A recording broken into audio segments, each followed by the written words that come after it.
Hi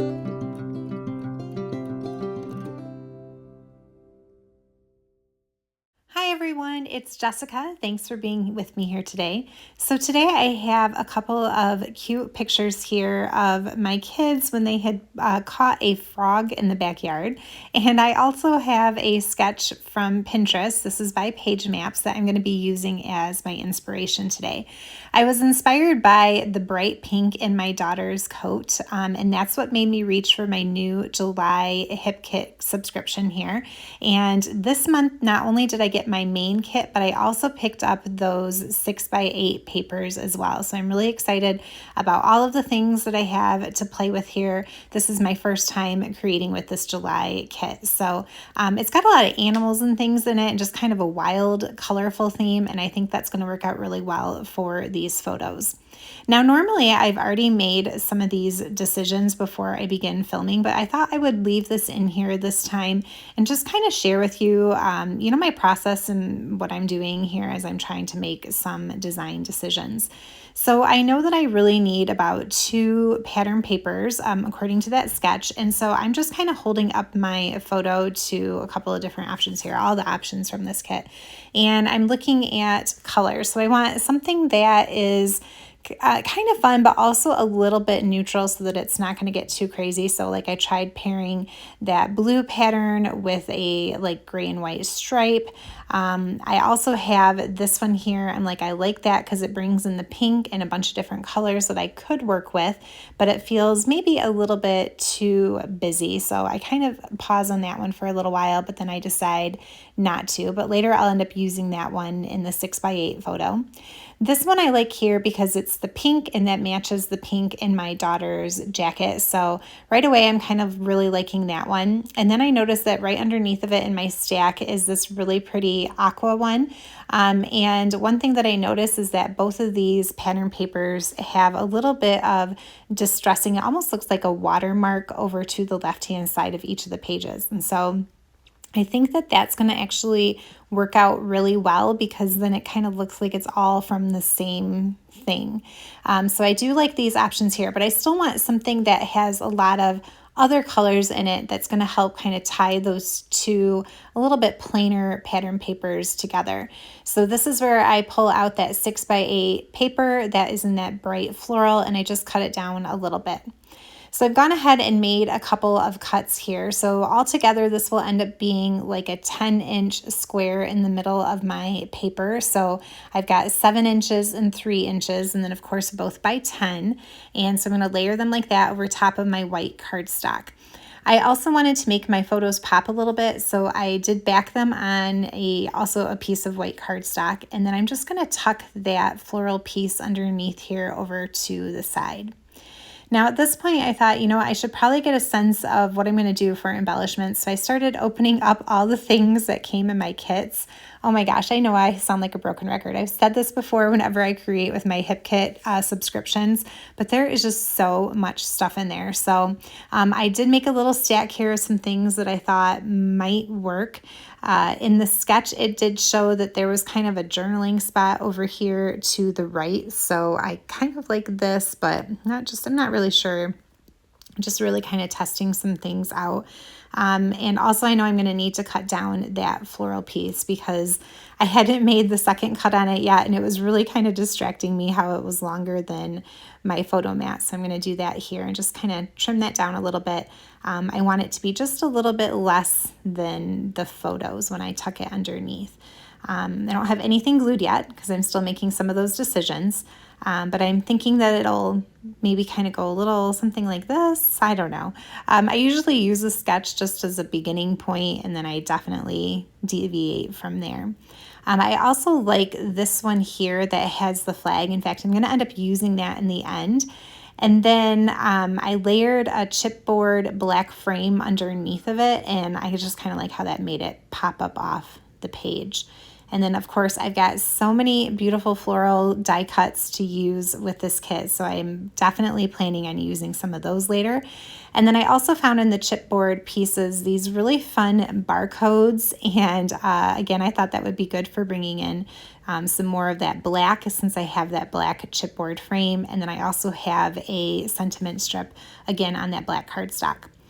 Now, another thing that I had to play with were these really beautiful vellum letters. So I don't really have anything good for my title. It's just going to be frog because there's a frog in the picture and that's what the kids were playing with.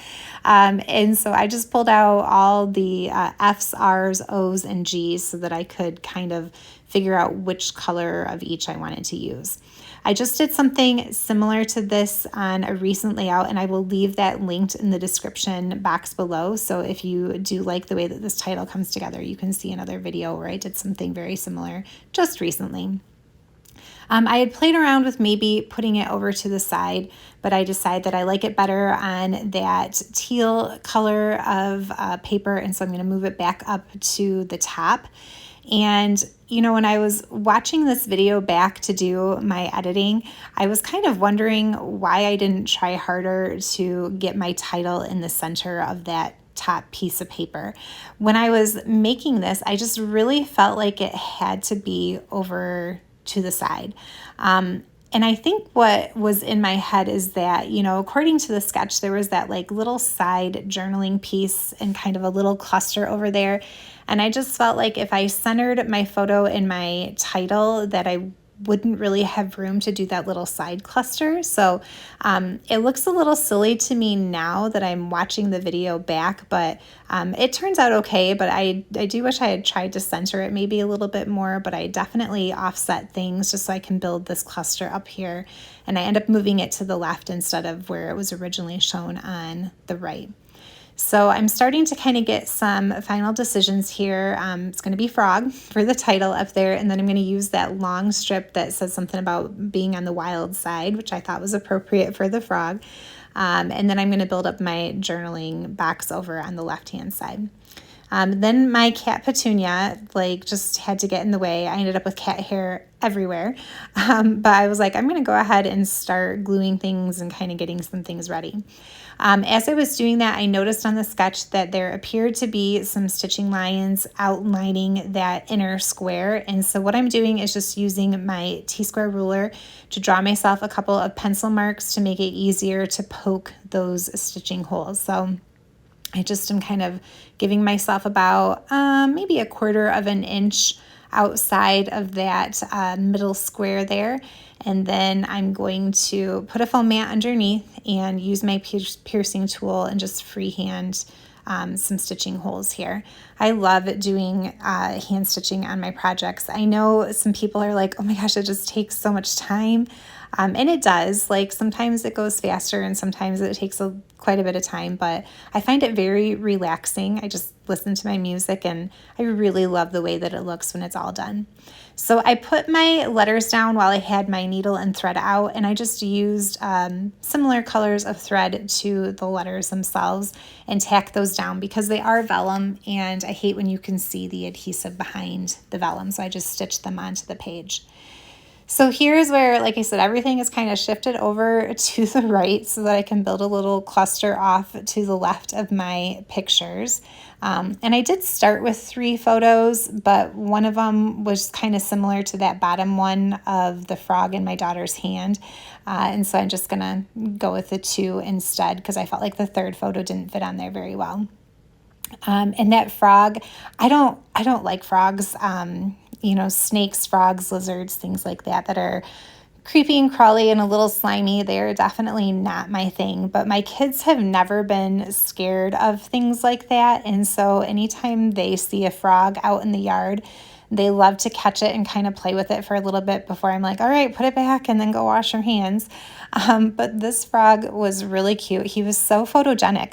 I'll show you a close-up at the end of the video of the frog in that bottom photo. He almost looked like he was like posing for the camera. It was really funny. And so that's why I thought that one barcode chipboard piece was going to be perfect for this layout. So here's where I'm just going through those floral die cuts and kind of building out that cluster a little bit by layering some things. But then I'm noticing I feel like it's really bare in the top left corner. So I'm going to come back to that problem a little bit later. And I'm going to try to build a second point of a visual triangle over here to the right. I don't want it to be as big as the one near my journaling block, but just a little something to make that third point of the triangle. So I love these flowers. I think they're so pretty. Some of the flowers have like a text newsprint on them, and that looks really cool. And again, it helps to bring in some of that black that I've introduced. And I did use some black embroidery thread to do that perimeter around my square. So here, what I did when I went to glue this down, of course, I've got that chipboard frame behind my journaling flag there. And so I was going to need to bump it up. Well, when I was going through my chipboard pieces, one of them just had like a little thing that you would punch out. So you were left with like a little remaining frame around it that wasn't really a usable embellishment piece. And so since it was the same height as that original frame, I just glued that extra little trash piece behind my journaling block rather than using some foam tape. So that's what I was showing you there. So I'm starting to get the rest of the things glued down here. I'm going to end up putting that barcode over here to the right. And then I'm trying to figure out one more flower. I'm going to end up moving one flower up to the top left here. You can see I'm going to stick this one down. I don't really love this one in the end. It just kind of looks like a random flower floating up on the top. But again, I just felt like it was very plain up there. Although the pattern paper itself does have that cool like watermark kind of distressing look to it. So I didn't really want to cover that up on the pattern paper, and that is its own kind of built-in embellishment, but still I just felt like something needed to be up there. But I don't necessarily love that flower, but I'm going to leave it there. Then I realized that I still had some other florals to use. I've got these like clear stickers that came in my kit. So I pull off a couple of the smaller sized ones and just kind of add them almost like little sequin kind of embellishments around some of my clusters there. And then I went to my stash and found some clear gems, and I just sprinkle a few of those around as well. And that's going to be it. This one was a lot of fun. I love stitching the letters on that way. And like I said, even though, looking back on it later, I was kind of like, gosh, I don't know if I love it not being centered. I do think that in the end it turned out pretty cute, and it's just such a cute memory. And like I said, you'll see here in just a second that cute little frog. I'll call him cute, even though I don't like frogs, but he just really did want to pose. And so it just kind of made, as that barcode said, the best snapshots. But there you go. So thanks so much for being here with me today, guys. I hope you are having a good day, and happy crafting. Bye.